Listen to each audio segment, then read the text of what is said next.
Hi guys, welcome to Flowcast, a podcast by Flowout where we chat with successful entrepreneurs, freelancers, and other amazing professionals that are crushing it in their game. We are Flo and Peter, and we'll be your host on this audio journey. In this week's episode, we'll talk with Ed Orozco, UX consultant and lead product designer at Synq. We'll get to know Ed, who is going to dive deep into the ins and outs of the design world, as well as share his experience with remote work and mentorship. So without further ado, sit back, relax, and enjoy the conversation. Like Flo said in the introduction, today we are here with one and only Ed Orozco. Ed is a senior lead designer working with agencies and companies in fintech industry. From helping world-leading companies create effective design processes, hosting his podcast, and sharing knowledge on Medium, to being a product design consultant. Ed, welcome to our podcast. Hey guys, thank you for inviting me. I'm very excited to be here, and I'm very excited for the topics that we're going to be discussing today. Yeah, likewise. To kick it off, I want to ask you a couple of questions about you to break the ice and introduce yourself a bit. So, how would your family describe you? What's Ed like? Maybe this is a bit of a cliche, but I think people around me see me as a curious person. I'm always delving into like things that I'm curious about. So yeah, I recently picked up photography, the podcasting thing. Just there's a few things. There's a bunch of things that spark my curiosity from time to time, and then if I have enough time and enough patience, I'll pursue them. So yeah, so then people think that I don't know, I'm like, I have a lot of hobbies, but really I think it's just one hobby that manifests itself into different things. Okay, and this the case from the early days, from the kid, you were always curious, exploring different things, or did you just recently? I think so. I think I've always wanted to explore different paths and seeing what's out there. I think that's like one way one can go about exploring the world and figuring out what is it that you like and what is it that you don't like. Cool. And yeah, it's not really, I don't know if that's a skill, but do you think that's unique about you? There's like the desire to be curious that help you become successful? First of all, I don't know if I'm successful. I'm just, out there doing it like I mean, I many think you're pretty others in the successful. field. Thank you. So it's definitely helped because that sort of like setting aside the fear of starting new things and being a beginner definitely helps you pick up new skills.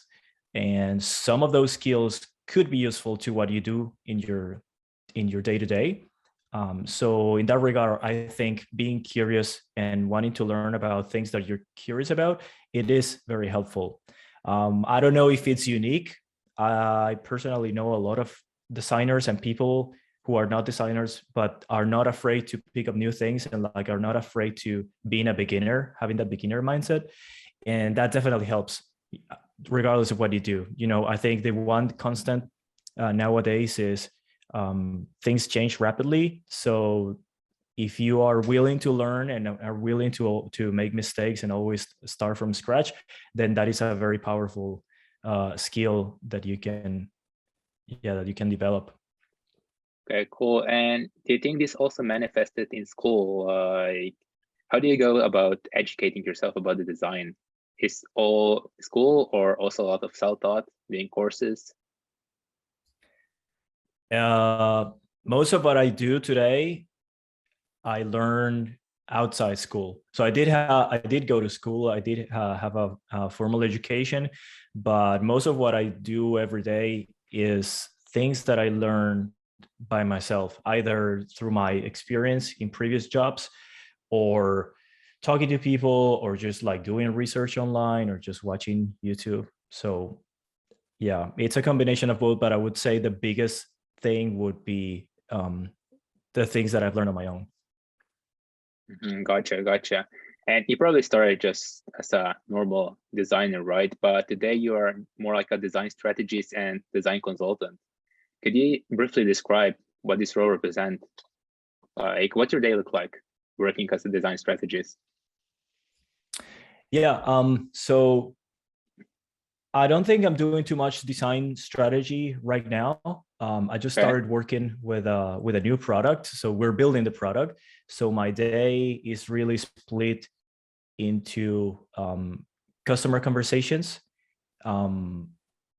designing or improving features, and maintaining our design system, and a little bit of processes and figuring out what's the best way to collaborate with engineering. But we're a very small team, so we all get to wear different hats, like typical startup. But yeah, that's my day-to-day recently. Okay, and you work at Synq, right? I hope I spelled this right. Yeah, can you expand a bit about what with a Q? Okay, can you expand a bit like what do you do? Like not just specifically, but like what's the company mission? Yeah, so what the product is about. Yeah, so Synq came up out of the realization that data teams are working nowadays with that increasingly complex data stack. There's so many tools and there are so many different ways of doing things. And as you guys probably know, it's no company can say, oh, we're not collecting enough data, or there's not enough data. Like the opposite is true. You have so much data that it's more about how do you deal with it? How do you stay on top of your data? So because of this fragmented landscape of tools, and it makes the day-to-day of analysts, data analysts, and data scientists and analytics engineers very complicated to make sure that the data is reliable. Like to give you an example, if you want to make business decisions, you want to make sure that you understand exactly revenue per customer, or how many customers you have, or growth, and things like that. Those are vital. That's vital information for the business to make decisions and compete. And if the data is not accurate or the data is missing, then the business cannot perform. It's as simple as that.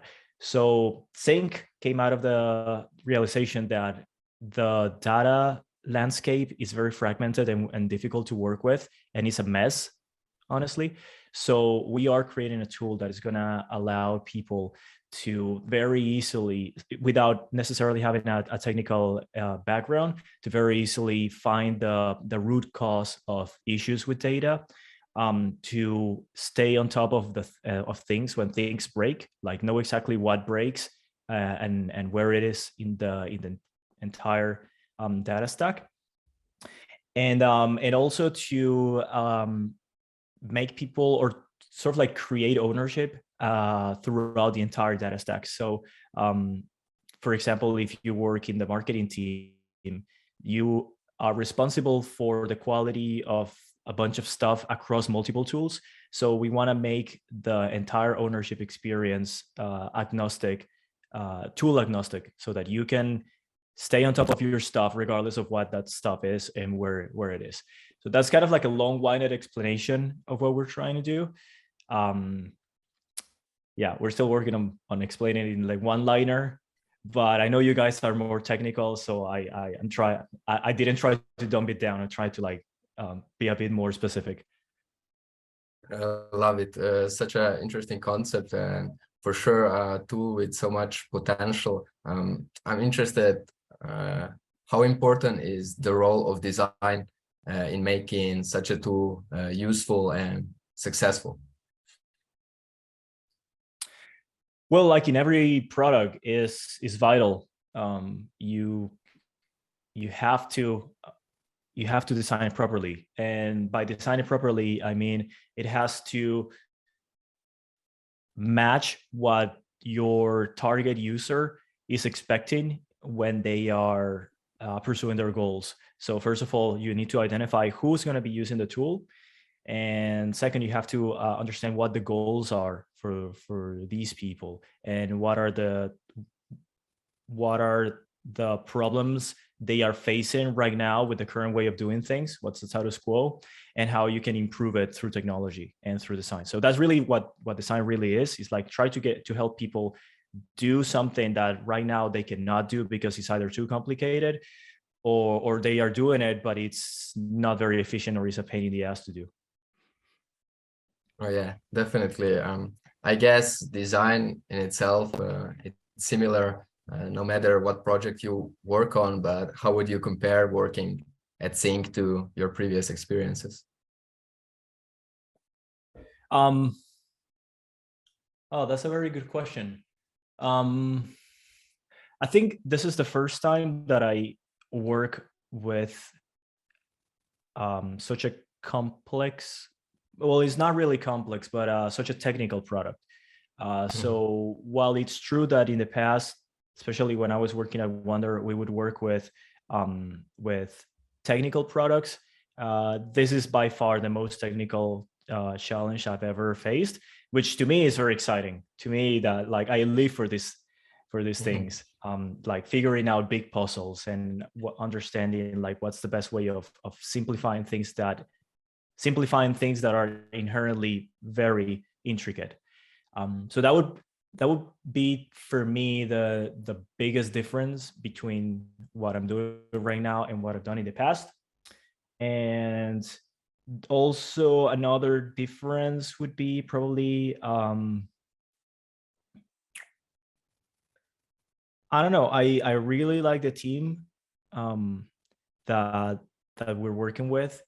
Everyone is very senior. Everyone is super experienced, and everyone is like a wicked genius at what they do, which makes it such a joy to work under this in this environment where everyone really, like, when you ask a question, you're gonna get a very well thought out answer. That's just great.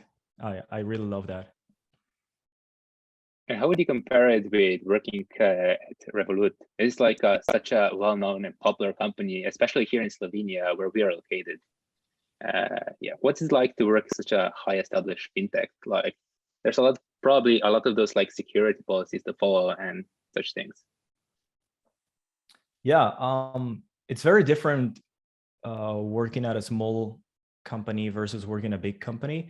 I think the way you interact with people is different, and the amount of people you interact with is also very different. At a larger company, you will usually have to work with a lot of people, not only designers, but people across multiple teams working in a multitude of projects. Whereas in a smaller company, you usually work with the same people over and over again every day. So that would be like the main difference. And to your question as to what is it like to work at such a big company, communication is key, because you don't always get to the benefit of having multiple interactions with the same group of people. So you have to make sure that basically you have to assume that nobody really understands what you're doing as a designer. So, but you also have to tread carefully not to make, be condescending to other people you work with. In a big company, usually, especially in a financial services company, you will have to align multiple interests, and especially, these companies are highly regulated. So a lot of stakeholders' interests need to be aligned. And the role of the designer is to make sure that happens, or at least facilitate it as much as possible. So that is one key factor of working with a big company in financial services. You have to make sure that you communicate properly and that you understand what the other person is trying to say and what their goals are for their whatever KPIs department or whatever it is, so that you can take that into consideration in the way you're going to design your solutions. Yeah, very interesting insight. Definitely a big difference between the companies. But I want to talk a little bit about design strategy. Nevertheless, you said you're not focused on it right now. However, Google used to show your definition of design strategy when searching for that keyword. So even if you don't want to say, we can say it, you're kind of a big deal in this world. Is that something you want to go back to? What are your thoughts on working as a design strategist?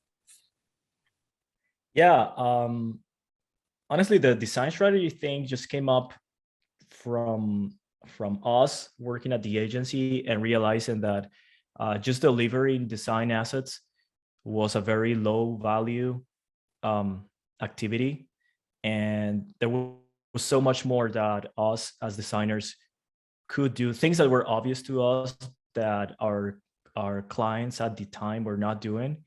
And we started being like, okay, so there's so much more we could do for our clients that we're not doing, and we know that they would be willing to pay higher prices because we could deliver so much more value than just, here are the designs for your landing page or whatever, your app. So that's sort of like where the whole thinking about strategy came up, and like, how can you use design to better focus on the higher level goal and not so much on the short term solutions. The thing about the article being number one on Google, honestly, that was a surprise. I wrote that article, I think, at the beginning of the pandemic or right before the pandemic. I definitely started writing it before COVID was a thing. And I never thought it was going to be number one on Google. I have no idea how that happened, especially because there's a couple of articles out there that are much more in depth. So, for example, there's one that predates my article, written by someone at TopTel, which is really, really good and has a lot more information than mine does. There's also another really good post by Romina. You guys know her. She also wrote a really great article on design strategy. So I would recommend you that. I think the reason it came up on the top is because it's sort of like a good introduction. So Google considers it like, oh, it gives you a quick answer. Like, this is what you search for. This is the fastest answer I can give you.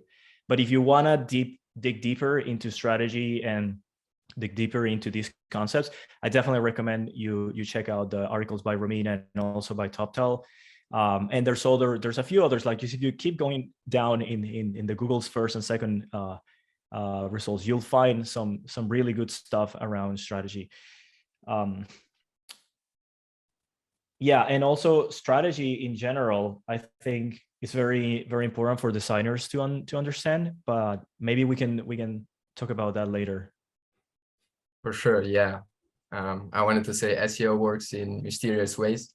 For all of our listeners who maybe want to learn more about this, we have a very good episode with Reese Tweeten. So check this out if you want to rank top one on Google as well.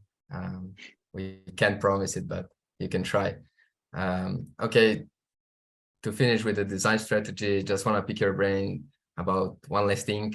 In your blogs, a lot of times you said that there are like 3 key factors to this: cost effectiveness, giving direction, and helping you prioritize.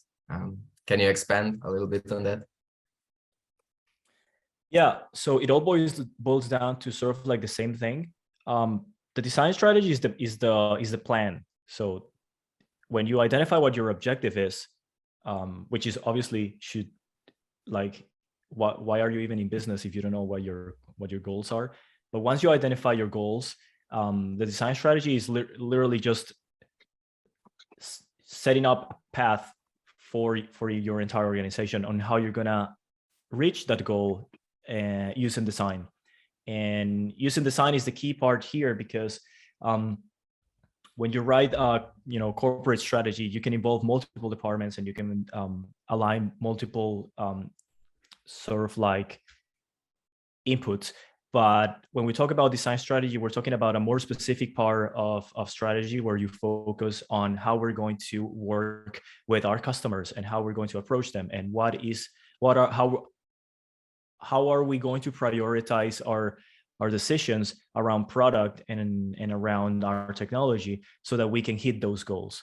So the sort of like the 3 factors, they all sort of like stem out of that alignment that you gain when you have a clear path towards your goal.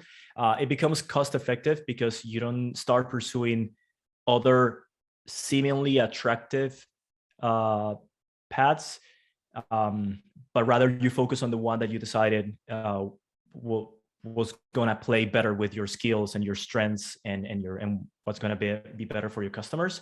So basically you waste less time going in all sorts of directions, and you focus on a limited set of options that align with everything that you are interested in. It gives you direction, which is the same thing. So it tells you, okay, here's the North Star, and this is how we're gonna get there. The tactics and everyday activities may change, but the path is there, and then when we can all align with that. And it also helps you prioritize, because you get to choose the important things and like separate them from the mundane and from the things that are really not moving the needle. I would say I think I mentioned this in the post. Another really important thing about the strategy is that it allows everyone to be on the same page about the important things. So maybe not everyone, because aligning people, especially the bigger the company, the more difficult it is to align people. But aligning people around the important things is already a big step forward. You can argue about little things here and there. That's obviously necessary and inevitable. But the big things, like, what are the most important things for our customers and to keep moving forward. And if everyone is clear on those, then there's a bunch of discussions that become irrelevant or redundant from that point on. So you save time, and you kind of like become more focused as an organization or as a design team. Okay, gotcha. And today I listened to the podcast with you about you saying that a lot of even established businesses don't have a really well-structured design systems in their company, and new designers are feeling lost when they like jump in those new companies. Can you expand this a bit here? So yeah, design systems are, honestly, they're not easy to maintain. You require a lot of discipline, and you have to convince a lot of people about their importance. So as a consequence, a lot of companies don't have design systems, and it is something that brings a lot of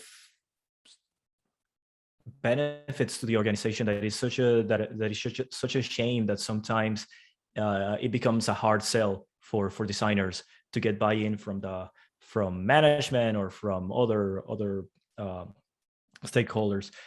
But yeah, so I don't remember what the point was, but yeah, a lot of companies don't have it. Yeah. So the point was like that a lot of companies don't have it, but they're still successful. But in the companies you work for, you like to establish those design systems. But so if you could tell us a bit more, like the pros of it and the cons. What do you think is better to have design systems? And maybe also for all like the rookies here that are not coming from the design industry, how is it different from the style guide?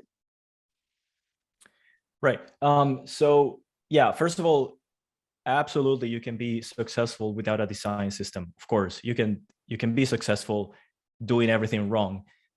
It's just more difficult. And competing in and being successful in the market with a product is not an easy task. So you want to play every advantage that you have at your disposal in your favor. So that's like point number one. Point number two is how, like, the difference between design systems and style guides. So the style guides can be kind of like a subset of a design system. A design system can include and should include style guides, but a style guide is kind of like a cheat sheet about basic styles and and usually style guides are done for things that are more maybe marketing and customer oriented. you can also have style guides for internal products and internal communications, but it's usually something that you do for when you need to communicate to people who maybe are not so familiar with the product. This is like a cheat sheet of how we do things, and it's a lot more sort of like superficial than the design system. The design system has that, but it also has patterns. It also has UI. It also has more complex components, and it should include a style guide, but it should encompass a lot more than that. So that would be like the main difference. I see style guides as a subset, or not a subset, but like a one part of the design system. Okay, and when do you think is the perfect time for companies to start even thinking about design system? Should it be from like the early on when they're like small, still trying to find the market fit, or is it better to wait with it till they're like well established? That's a very good question. I think it really depends on the company and the team. I would always be partial to the sooner the better, as long as it doesn't become an obstacle in whatever you're trying to do right now. I do think the design system can be sort of like an excuse to procrastinate on really building your product or really learning from customers. So it should never be that. The design system is kind of like an optimization sort of like strategy, as opposed to something that you must do. It is very helpful, and it will at the beginning seem like you're wasting time, but it will help you work so much more faster. But I would definitely not recommend focusing on a full-fledged design system from day one.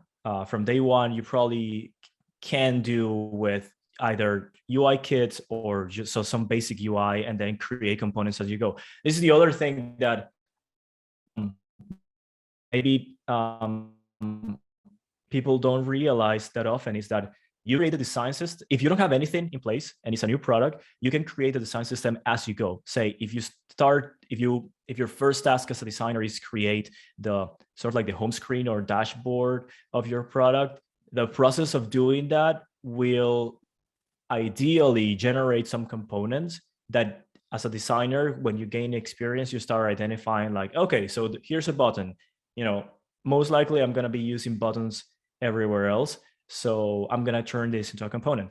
Or here's a search bar. Most likely the search bar is going to appear in other parts in the UI, so I should turn this into a component, and I should start thinking about what are the states for this. And you create a component. One thing I like to do is, as we're working on new features, there's a set of components that are still kind of like local. So like very, very local, not validated components. And they'll stay that way until that feature is validated with customers and released. And once it makes it into the UI and people are using it, then it is a safe bet to put it into the main design system. So yeah, the design system is great. You should definitely do it, but don't let that hold you back. Don't let that slow down product development or become an excuse not to do what you like, the big things, the learning about your customers and working on the product. Yeah, you really emphasized how important learning about your customer is, and like how important is also talking to your customers and finding market fit in the early stages. But how is this important in design? Like, how does like this market data affect design? Because design is probably just not like what the designer perceives as beautiful, right? It's more like data structured. Yeah. Well, so one way to put it is, if you don't understand really your customers, you're not going to be able to help them reach their goals. And if you're not helping your customers reach their goals, they're not going to pay for your product. And if they don't pay for your product, the company is going to go bankrupt and you're going to have to find another job.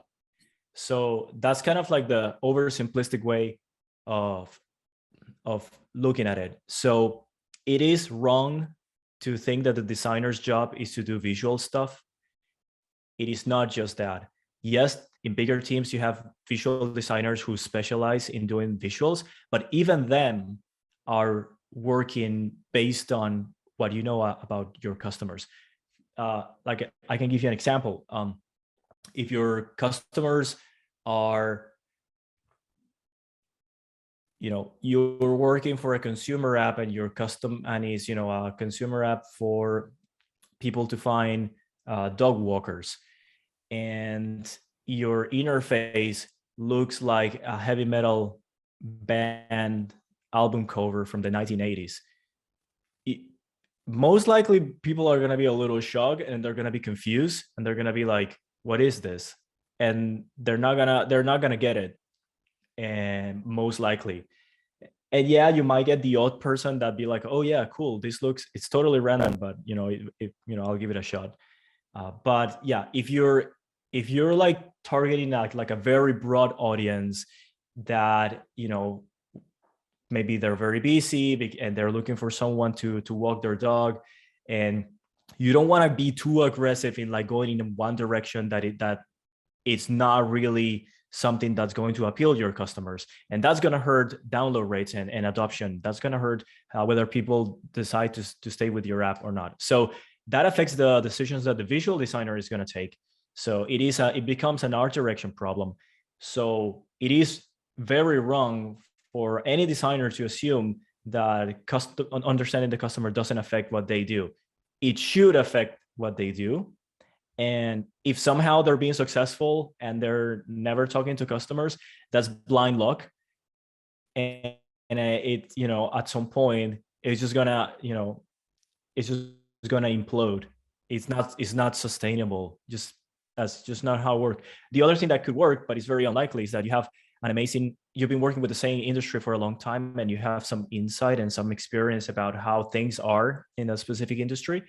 And that counts as your experience as a designer. So you probably don't need to do a lot of research about UI and visuals for a particular market, because you understand it very well, or because you are part of the market, or whatever it is. But that's not the case for every designer.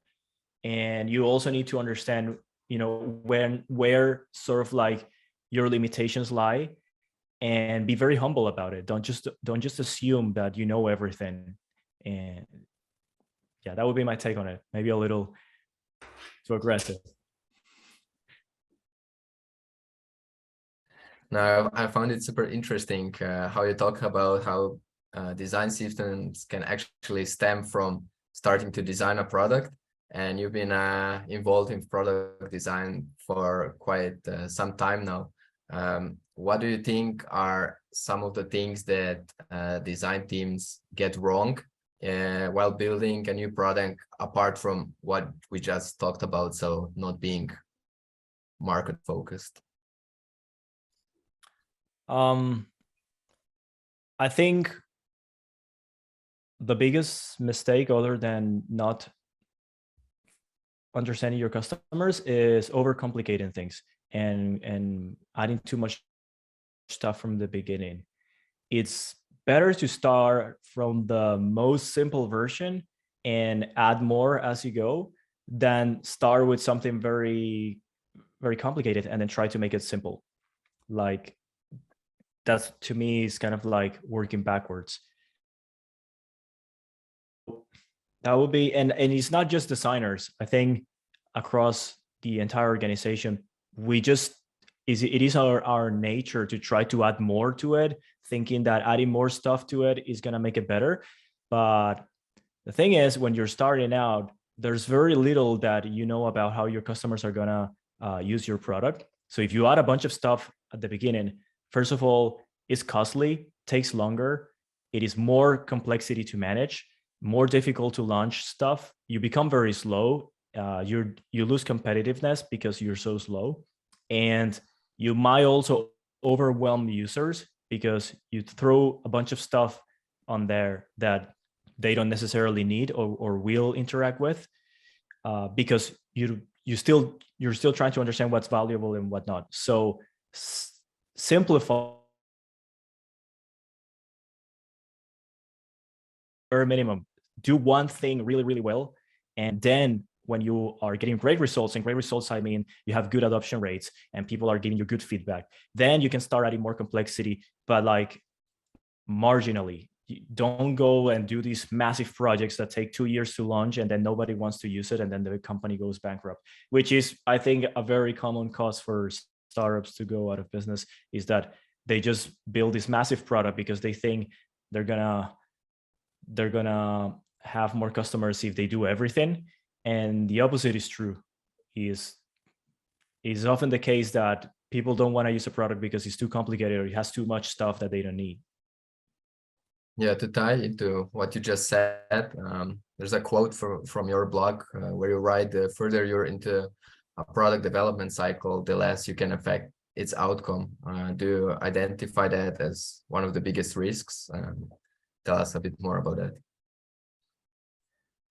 Yeah, so I think I was writing that article about risk, how risk increases the further you go in the product development cycle, and therefore the biggest decisions need to be made as early as possible when everything is still malleable and easy to change and very cheap to change. Once you're writing code, it's too late to make big decisions because it's going to be very, very costly. You're going to have to pay for more engineering time. The code is going to get messy because the code that was originally thought for a specific purpose, now it has to do something else. And then you want them quick. So developers are going to cut corners, are going to try to deliver. So it is just a huge mess. Also, the further you go, maybe for the listeners who are not familiar with the product development cycle is essentially all of the steps that a product or an idea goes through from when you think about it and until it gets launched and you get feedback, and then that feedback feeds into the next iteration. So different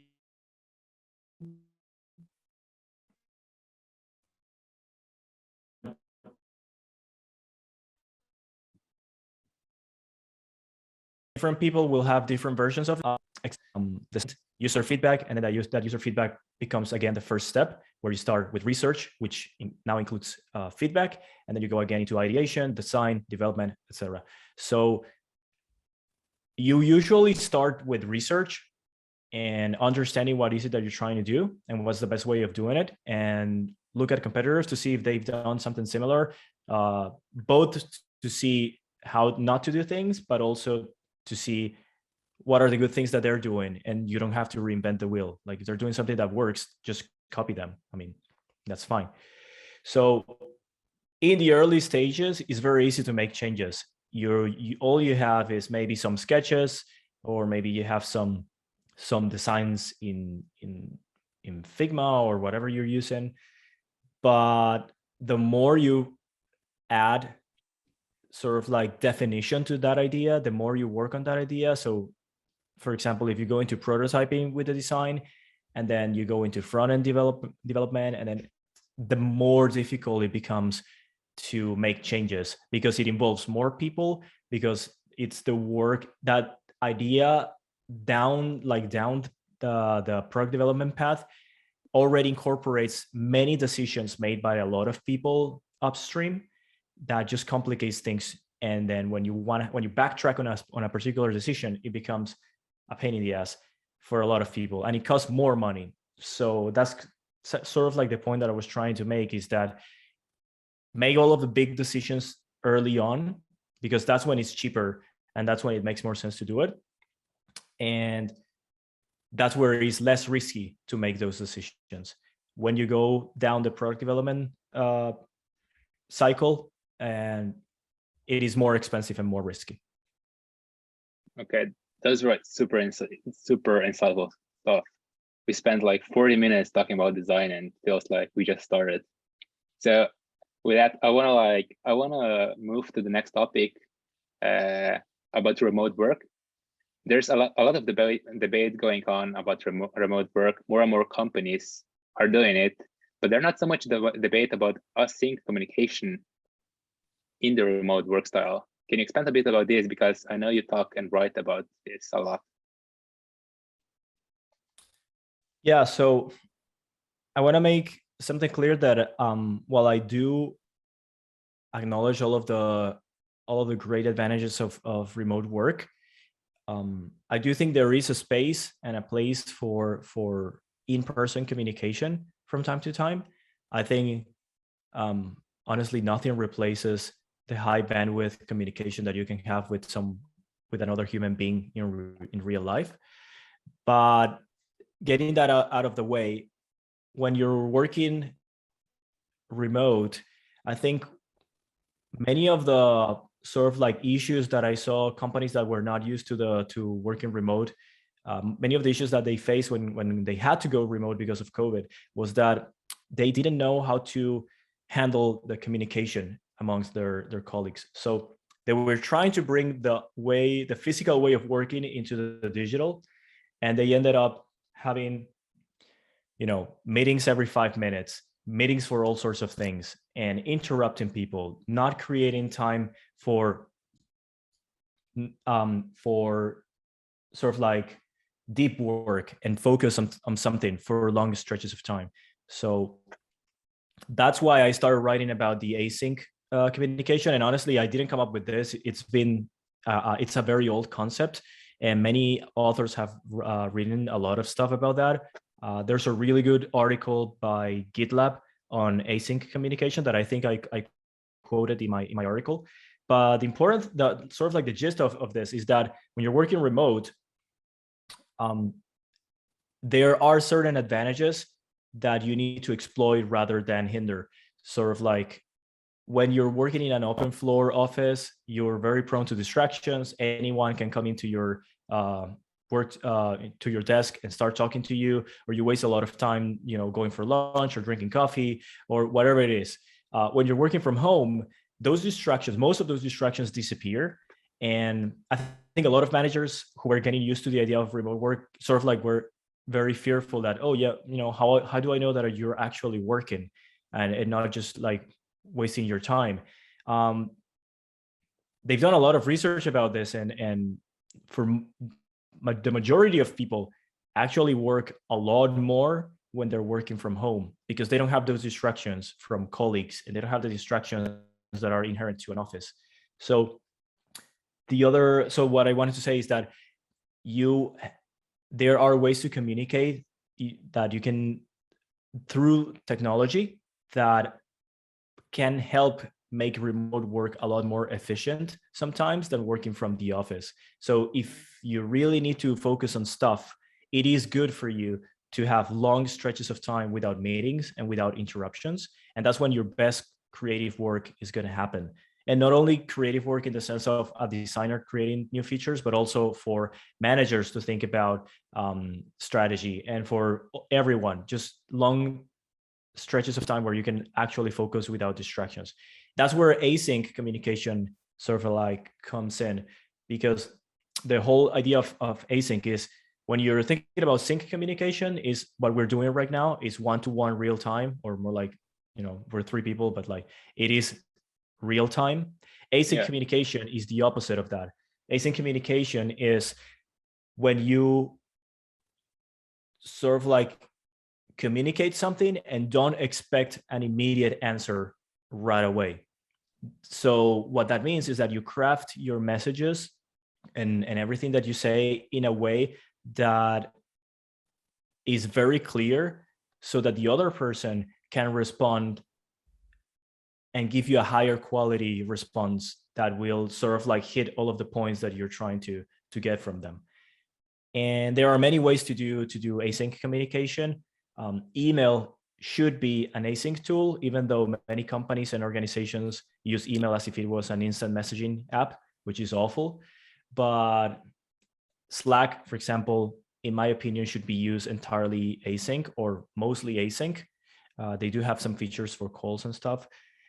And then try to question every single meeting, especially recurring meetings in your calendar, and figure out if that meeting should probably be an email, or if there's a better way to do the work or the discussion that's going to happen in that meeting most likely, lots of the things that happen in meetings and recurring meetings, there are ways to get to a higher quality result through async methodologies, such as, for example, shared documents like a Google Doc or a Notion page, or things like that, with everyone into a specific subject. Craft your message and ask specifically for a few things, and then the other person will know exactly what to respond. I mean, the async is, I think it's a big topic, and I think we can talk about it for a long time. But like the main idea is that is not immediate communication, and therefore is more thought out communication, more specific. Yeah, definitely. I understand the gist of it, and also understand the pros and cons. We at Flow, we also do remote work. Yeah, we also see that we are a lot more productive here. Also do a lot of async communication. But a lot of people, when they think about remote work or being a digital nomad, they think about having a laptop, working from the beach, drinking mojitos, working for like 2 hours a day. But usually that's not the case, right? You also write about this in the article. And what would you recommend for all people working remote? How to set up their workspace to like reach maximal productivity? Yeah, that's an interesting question. If you Google digital nomad, I don't know why all of the images that will come up are people relaxing on a hammock at the beach, which is so far from the truth. Like anyone who has ever done digital nomadism or remote work knows that it sucks to work from the beach. It's awful. Like you can't, like, laptops are not even bright enough in most situations when you're working under the sun, and they overheat and sand gets everywhere. So it really sucks to work from the beach. What I would recommend is, there's two types. Okay, so there's two sort of like personas here. One would be the person that's doing digital nomadism. That's a bit more complicated, but the majority of people are not nomading. The majority of people are working from home. So what I would recommend is to really pay attention to your environment and how comfortable it is. It is worth it to invest, even if your company is not gonna pay for any equipment or gear. It is very much a worthwhile investment for you to set up your space properly, because you're gonna be able to be more productive, and it's also gonna avoid a bunch of like issues that like health related issues. So spaces that are not, or when you're working in a weird position for a long time, your back is gonna start hurting. You're gonna start having issues with the tendons in your wrist and your forearms. If you don't have proper lighting around you, then your eyes are gonna get tired. You're gonna have blurry vision. These are all true things, and these are things that have happened to me and have happened to a lot of people I've talked to from different parts of the world doing different kinds of work. So a few things. So make sure that it's as ergonomic as possible, and how to make a workspace ergonomic really depends on the space available to you. But just do some Google searches. There's a lot of stuff possible that's gonna make you work better. It's gonna allow you to work with less physical discomfort that might affect your focus, and it's also going to like prevent you from developing a lot of like injuries and issues down the line. Yeah, so ergonomics, but also there's a thing about focus. So I know not everyone has the luxury of having a dedicated space in their home for working. A lot of people have to work on the living room. A lot of people had to improvise something in some corner of the house, and that's okay. That's totally normal. There are still ways for you to make that space as good as it can be. There are inexpensive ways to raise the height of your laptop so that it's at eye level.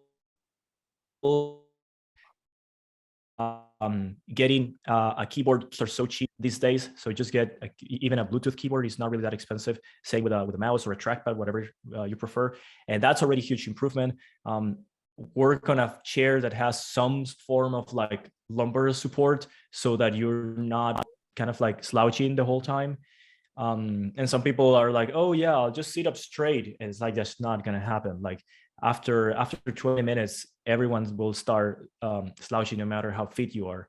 So try to get some support for your back. Maybe some light, like make sure that it's a bright space. That also has a huge impact on how you feel and how long can you work without feeling fatigued. And then try to minimize the interruptions and distractions as much as possible. I know it can be hard if you have kids around, but for those who don't, try to set up some boundaries around the house.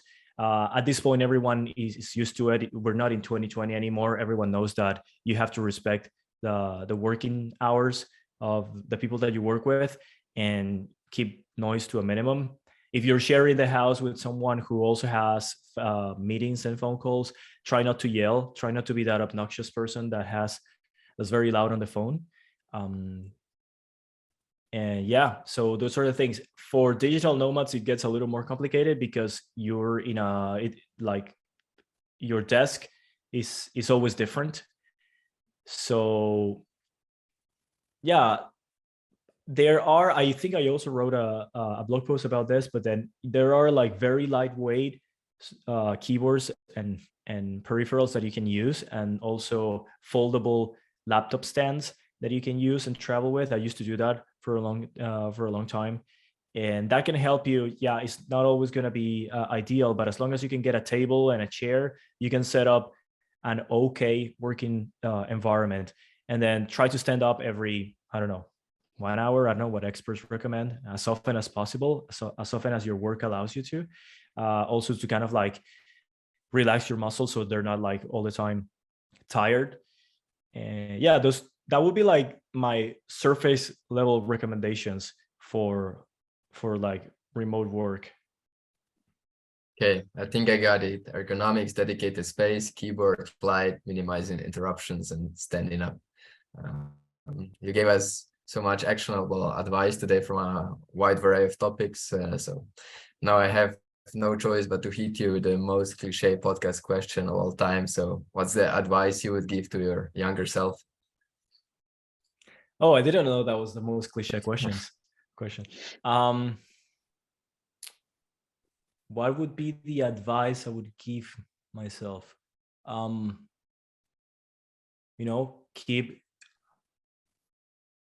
Keep learning about the things that you enjoy.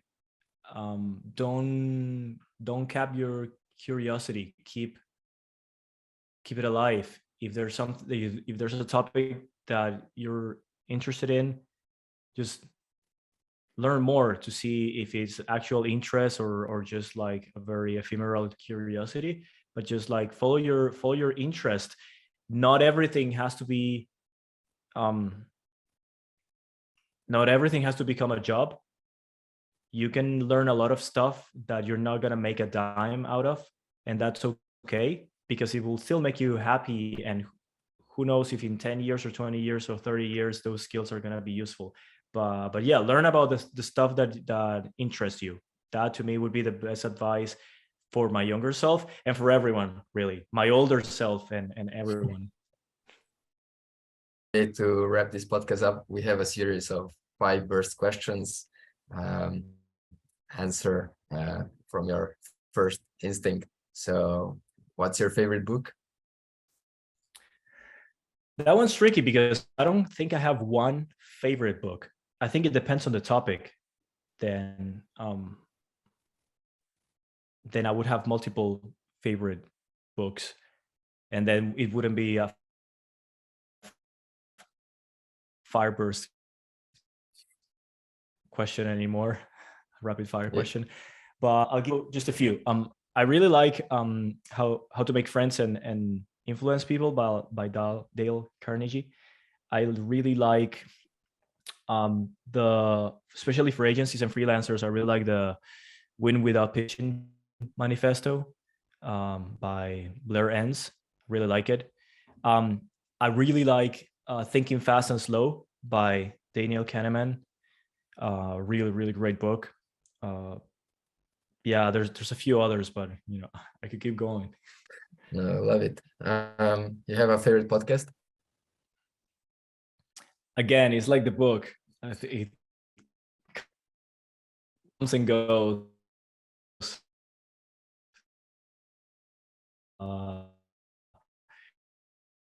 But I do have Sam Harris, and actually Sam Harris has talked about Daniel Kahneman in the past, and his co-author, which I forgot his name. But yeah, I really like that podcast a lot. It's very, very dense. It's very sort of like intellectual, and sometimes I cannot hear an entire episode because it's too much. But that would be one of my favorite podcasts that I keep going back to year after year. Favorite tool for remote work? Favorite tool for remote work? I don't know if there's what tool. I think tools are always on the computer. So tools are always online and digital. So any tool that works in the office should work at home. I don't have any particular tool that are specific for remote work. Maybe your favorite productivity tool? Alfred. That's an easy one. Right. And if you guys haven't used Alfred, well, if you're it's only for Mac, but you should definitely check it out and spend some time learning how to use it. It's just amazing. Got you. Most used app on the phone? I don't know. Can I look at my phone? Go ahead. Yeah, go for it.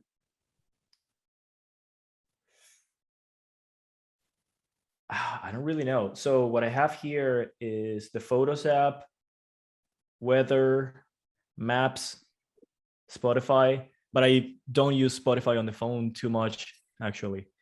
And Todoist is the only like non-standard app that's here. I use Todoist. I've been using Todoist maybe for 7 years or something like that, for a very long time. I don't know how long. Maybe I'm exaggerating, but for a very long time. And it's to me a great to-do list app. It works really well. It syncs across devices, is easy to use, has shortcuts. It's great.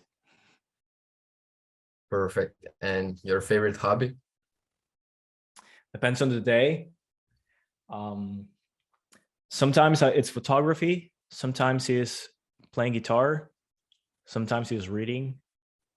I don't have one hobby. I just do whatever I feel like in the moment.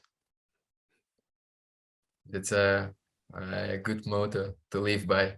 So Ed, it has been great talking to you. Thank you so much for your time. Wish you all the best in the future and hope we chat again soon. Thank you guys for inviting me.